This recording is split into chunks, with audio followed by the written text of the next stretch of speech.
Абу Зар радиаллаху анху айтады: "Раайту набия саллаллаху алейхи вассалам солла лейлатан", бір күні түнде намаз оқыды дейді. "Яқрау би аятин вахида", тек қана бір аят оқып тұрды дейді. Мен таң қалдым дейді да. "Раттадаха яркау биха ва ясджуду биха", тек сол аятты оқып жатыр дейді. Бірақ аят оқиды, рукуғ жасайды, сәжде жасайды, қайтадан көтеріледі, сол аятты оқиды, рукуғ жасайды, сәжде жасайды, хатта асбаха, таң атқанға дейін солай істеді дейді. Ол аят дейді Маида сүресінің соңғы бетіндегі Иса алейхиссаламның қатты қиналған кезінде өзінің үмбеті үшін Алла тағаланың алдында есепте Иса пайғамбар мынандай сөзді айтады екен: "Ин туғазибухум", Раббым, егер азаптаймын деп үкім шешсең, христиан үмбетін айтып отыр, егер азаптаймын деп үкім шешсең, фаиннахум ғибадук, сөзсіз бұлардың барлығы сенің құлдарың ғой.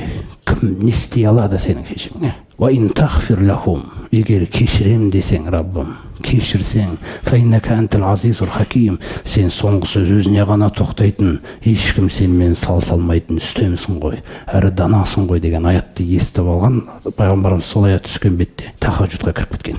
Содан сол аятты оқиды, рукуғ сәжде, сол аятты оқиды, рукуғ сәжде, сол аятты оқиды, рукуғ сәжде. Сосын жаңа Абу Зар соңында таңға қарай мен келдім да, "Я Аллахтың елшісі" деп айттым дейді. "Мазилта тақрау хазихил ая", сіз тек қана осы аятты оқи бердіңіз ғой. "Таркау биха", сонымен рукуғ жасайсыз, сонымен сәжде жасайсыз. Сосын тек қана бұл себебі не деген кезде пайғамбар саллаллаху алейхи айтады: "Осы түн бойы мен сәәлту рабби аш-шафаата ли уммати", қараңыздар, мен үмбетіме деген шапағат сұраумен болдым дейді. Исаның жаңағы дұғасы үміт ашып жіберді дейді маған, қараңыздар. Сондай шапағатты сұрадым, фа ағтониха, берді ғой маған дейді осы намазда. Рас, тахаджудтың қандай нәрсе да? Тахаджудтың өз пайғамбарымыздың үмбеттің тағдырын шешетін тахаджуд екен ғой ол.